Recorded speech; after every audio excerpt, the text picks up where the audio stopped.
Hi hello welcome to Indian knowledge university. ఈరోజు current affair మరియు విద్య ఉద్యోగ సమాచారం చూసుకుంటే ప్రధానంగా అయితే చాలా విషయాలు రావడం జరిగింది మనకి. ఈ వీడియో చూస్తున్న వారు లైక్ చేయడం మాత్రం మర్చిపోద్దు.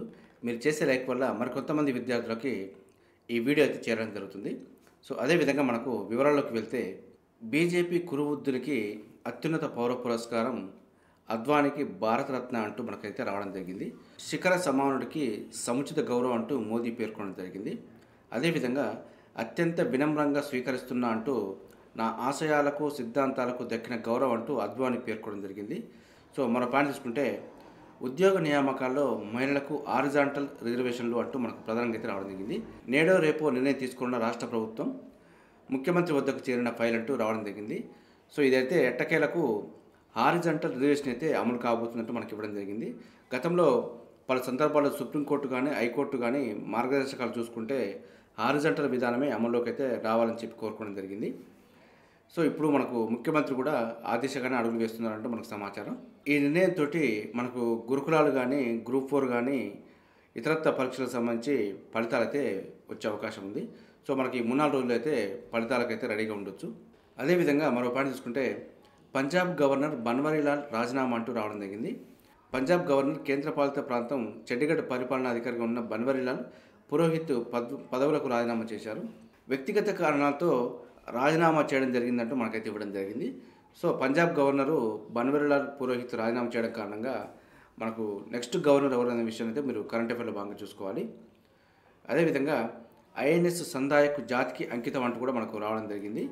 సో ఐఎన్ఎస్ సందాయక్ను జాతికి అంకితం చేస్తున్న కేంద్ర మంత్రి రాజ్నాథ్, అదేవిధంగా Indian navy chief admiral Harikumar అంటూ మనకు రావడం జరిగింది. సో మనకు ఐఎన్ఎస్ సందాయక్ అయితే జాతికి అంకితం చేయడం జరిగింది. హిందూ మహాసముద్ర జలాల్లో శాంతిని కాపాడేందుకే సందాయక్ అంటూ మనకు రావడం జరిగింది.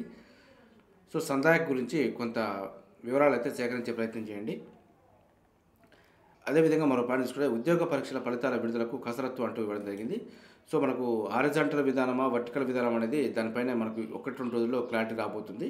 సో అది రాగానే మనకు పరీక్షలు పూర్తయిన అన్ని నోటిఫికేషన్లకు 1:2 నిష్పత్తిలో ఎంపిక జాబితాలను ప్రకటించనున్నట్టు మనకైతే ఇవ్వడం జరిగింది.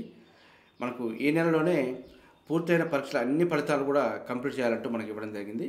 ఇందులో ఏఈ మరియు గ్రూప్ 4 గురుకులాలకు సంబంధించి పూర్తి ఫలితాలు అయితే రావడం జరుగుతుందంటూ మనకి ఇవ్వడం జరిగింది. సో మనకు హారిజాంటల్ విధానం అనేది అమలు కాబోతుంది. ఇది సుప్రీంకోర్టు మార్గదర్శకాలకు లోబడే ఉంటుందంటూ మనకు ఇవ్వడం జరిగింది. ఇది మనకు ఫలితాల గురించి కొంత అప్డేట్ సమాచారం. అదేవిధంగా మరో పాయింట్ తీసుకుంటే మహిళా శిశు సంక్షేమ అధికారుల పరీక్ష ఫలితాలు వెల్లడి అంటూ ఇవ్వడం జరిగింది. మహిళా శిశు సంక్షేమ అధికారుల నియామకానికి నిర్వహించిన పరీక్షల ఫలితాలను టీఎస్పీఎస్సీ శనివారం విడుదల చేసింది. మొత్తం 27 ఖాళీలకు గాను గత ఏడాది జనవరి 3న పరీక్ష నిర్వహించారు. ఎంపికైన వారి పూర్తి వివరాలను తమ వెబ్సైట్లో చూడాలంటూ మన కమిషన్ పేర్కొంది. సో దీనికి సంబంధించిన పూర్తి సమాచారం అయితే టీఎస్పీఎస్సీ అఫీషియల్ వెబ్సైట్లో అందుబాటులో ఉంది. అదేవిధంగా గ్రూప్ 1కు అదనపు ఖాళీలు 70 అంటూ ఇవ్వడం జరిగింది. గతంలో 508 ఖాళీలకు అదనంగా మరో 70 పోస్టులను చేర్చాలని భావిస్తుందంటూ మనకు రావడం జరిగింది. సో మనకి ఈరోజు క్యాబినెట్ మీటింగ్లో గతంలో వచ్చిన గ్రూప్ 1 నోటిఫికేషన్ రద్దు చేయడమా లేదంటే దానికి అనుబంధ నోటిఫికేషన్ ఇచ్చి పోస్టులు పెంచడం అనేది నిర్ణయం తీసుకోబోతున్నట్టు మనకు సమాచారం. సో దానికి సంబంధించిన అప్డేట్ రాగానే మన ఛానల్లో అప్డేట్ చేస్తాను. అదేవిధంగా చివరి విడత జేఈ మెయిన్ ఏప్రిల్ 4 నుంచి అంటూ మనకు ఇవ్వడం జరిగింది. దరఖాస్తుల స్వీకరణ ఇప్పటికే ప్రారంభమైంది. గతంలో మనకు జేఈ మెయిన్స్ పరీక్ష ఏప్రిల్ 1 నుంచి 15 మధ్య జరుగుతుందంటూ మనకు ఇవ్వడం జరిగింది. సో దాన్ని సవరించి ఏప్రిల్ 4 నుంచి అంటూ మనకు ఇచ్చింది. సో ఈ విషయాన్ని అయితే అభ్యర్థి గుర్తుపెట్టుకోండి. అదేవిధంగా ఉద్యోగ ప్రకటన విశ్వసనీయతను ధృవీకరించండి అంటూ వార్తాపత్రికలకు ప్రెస్ కౌన్సిల్ సూచించడం జరిగింది. సో మనకు మోసపూరిత ప్రకటన వచ్చే అవకాశం ఉంది కాబట్టి దాంట్లో ఎంతవరకు నిజం ఉంది అనే విషయాన్ని అయితే వార్తాపత్రికలు ధృవీకరించుకున్న తర్వాతే మనకు ప్రకటించాలంటూ ప్రెస్ కౌన్సిల్ అయితే సూచించడం జరిగింది. ఇదైతే ఒక మంచి విషయమే. అదేవిధంగా కరెంట్ అఫైర్లో భాగంగా మరికొన్ని పాయింట్ చూసుకుంటే రాజస్థాన్ నూతన ముఖ్యమంత్రిగా 2023 డిసెంబర్ 15న ఎవరు బాధ్యతలు చేపట్టారు? ఇదైతే మనకు భజన్లాల్ శర్మ. అదేవిధంగా ఆకాశ్ క్షిపణి వ్యవస్థ సాయంతో ఒకేసారి ఎన్ని గగనతల లక్ష్యాలను ఛేదించి ప్రపంచంలోనే ఈ తరహా సామర్థ్యం ఉన్న మొదటి దేశంగా భారత్ ఇటీవల అవతరించింది. ఇదైతే 4. గుజరాత్లోని సూరత్లో నిర్మించిన ప్రపంచంలోనే అతిపెద్ద వాణిజ్య సముదాయం సూరత్ డైమండ్ బోర్స్ భవనాన్ని ప్రధాని మోదీ ఏ రోజున ప్రారంభించారు? ఇది 2023 డిసెంబర్ 17. అదేవిధంగా మరికొన్ని పాయింట్లు చూసుకుంటే మనకు తెలంగాణ రెసిడెన్షియల్ జూనియర్ కాలేజీకి సంబంధించి నోటిఫికేషన్ అయితే రావడం జరిగింది. సో మొత్తం తెలంగాణలో 35 రెసిడెన్షియల్ జూనియర్ కాలేజెస్ ఉన్నాయి. సో వీటికి సంబంధించిన పూర్తి సమాచారం అయితే test pattern, syllabus, application process, మనకు ఎగ్జామ్ ఫీజు ఇలాంటి విషయాలైతే మన ఛానల్లో వీడియో రూపంలో అందుబాటులో ఉన్నాయి. కావాల్సిన వాళ్ళు ఒకసారి చూసుకొని అప్లై చేసుకోవచ్చు. అదేవిధంగా ఆర్ఆర్బీ జాబ్ క్యాలెండర్ 2024 విడుదల అంటూ కూడా మనకు రావడం జరిగింది. రైల్వే రిక్రూట్మెంట్ బోర్డు వివిధ ప్రవేశ పరీక్షల వార్షిక క్యాలెండర్ను విడుదల చేసింది. దీనికి సంబంధించిన పూర్తి సమాచారం అయితే మన ఛానల్లో అందుబాటులో ఉంది.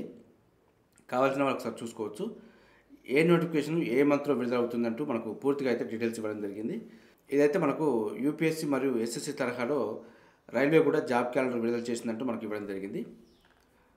అదేవిధంగా గేటు 2024 పరీక్షల ప్రారంభం అంటూ కూడా మనకు రావడం జరిగింది. గేటు 2024ను Indian Institute of Science Bengaluru నిర్వహిస్తుంది. ఇది మనకు ఫిబ్రవరి 3, 4 మరియు 10, 11 తేదీలో అయితే పరీక్ష జరుగుతుంది. ఇది గేటుకు సంబంధించి కొంత సమాచారం చూశారుగా. ఇది ఈరోజు సంబంధించి కరెంట్ అఫైర్ మరియు విద్యా ఉద్యోగ సమాచారం. ఇదే విధంగా మన ఛానల్లో ప్రతిరోజు మార్నింగ్ అయితే రావడం జరుగుతుంది. వీటితో పాటు అడ్మిషన్ నోటిఫికేషన్స్ మరియు రిక్రూట్మెంట్ నోటిఫికేషన్ సంబంధించి కూడా ఎప్పటికప్పుడు అప్డేట్ సమాచారం అయితే మన ఛానల్లో అందుబాటులో ఉంటుంది. మన ఛానల్ చూస్తున్న వారు సబ్స్క్రైబ్ చేసుకుని ఫాలో అవుతూ ఉండండి. ఈ వీడియో నచ్చితే లైక్ చేయండి, షేర్ చేయండి, సబ్స్క్రైబ్ చేసుకోవడం మాత్రం మర్చిపోవద్దు. Have a nice day.